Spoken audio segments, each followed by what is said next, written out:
कौतूहल कोमलता, मोद मधुरिमा हास विलास, लीला विस्मय स्फुटता मत, स्नेह पुलक सरल उल्लास। जी हाँ, ऋतुराज बसंत का आगमन हो चुका है। मधुरिमा, सरसता एवं हरितिमा से सुसज्जित धरा के कण कण में सौंदर्य प्रस्फुटित हो रहा है।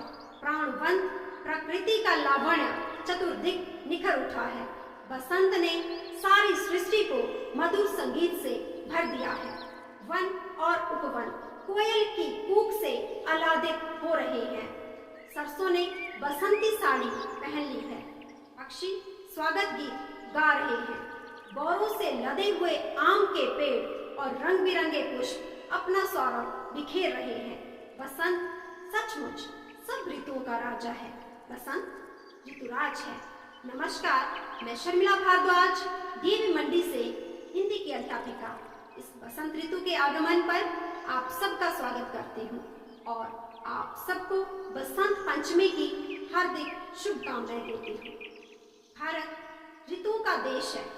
भारत देश में निश्चित समय पर ऋतुओं का परिवर्तन होता रहता है। सभी ऋतुएं अपना महत्व एवं प्रभाव छोड़ती हैं, परंतु बसंत ऋतु में वातावरण इतना सुवासित और सुमधुर होता है कि संपूर्ण जनमानस इसे ऋतुराज की संज्ञा देता है।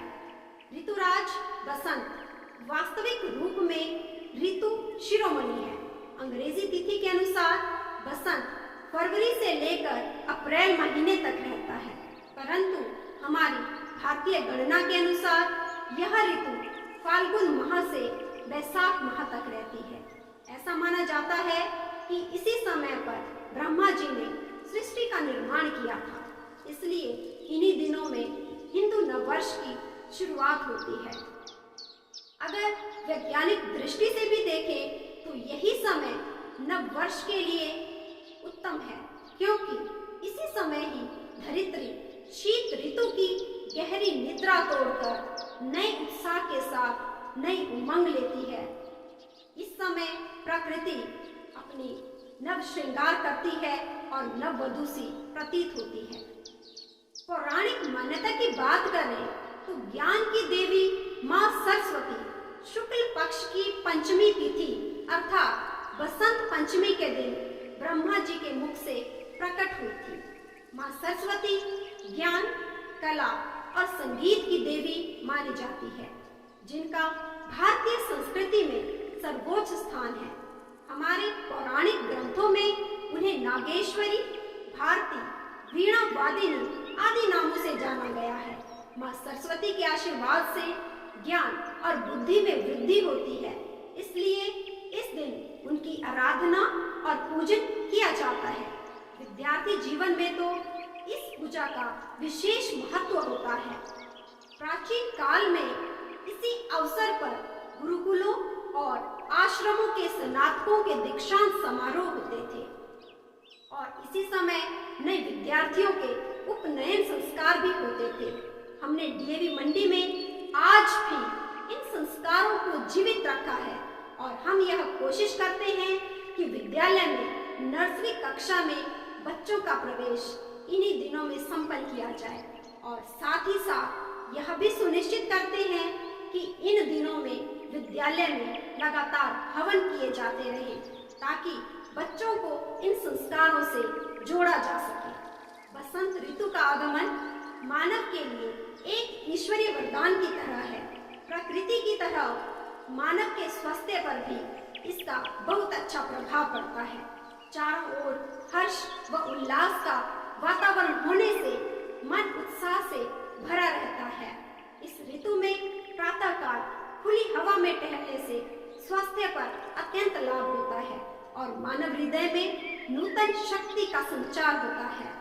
लेकिन आज के इस भौतिकतावादी युग में लोग ईश्वर के इस वरदान से वंचित हो गए हैं। आज लोगों के लिए बसंत पुराने समय जैसा उल्लास लेकर नहीं आता। हमारे शहरों में एक तो प्राकृतिक वनस्पति का अभाव है, तो वहीं दूसरी तरफ यहाँ का वातावरण बहुत ज्यादा प्रदूषित है। मनुष्य ने प्रकृति के साथ जो खिलवाड़ किया है उससे आज ऋतुराज हमसे रूठ गया है। मनुष्य ने अपने स्वार्थों की पूर्ति के लिए जिस निष्ठुरता के साथ प्राकृतिक संसाधनों का जो दोहन किया है वह निंदनीय है। कहते हैं कि ईश्वर ही प्रकृति है और प्रकृति ही ईश्वर है, तो वही प्रकृति रूपी ईश्वर आज हमसे क्रोधित है। यही कारण है कि आज पूरे विश्व में दहशत का माहौल है।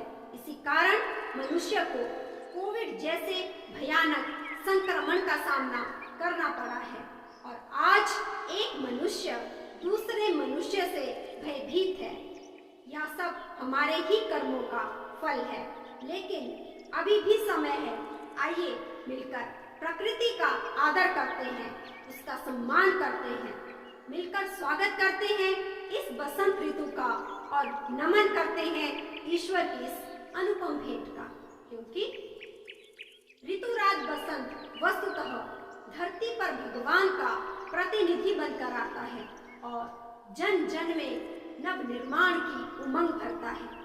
वह एकमात्र ऐसा उदार राजा है जो छोटे बड़े अमीर गरीब सबका कल्याण करता है और उनके लिए अपनी सारी संपत्ति न्यौछावर कर देता है।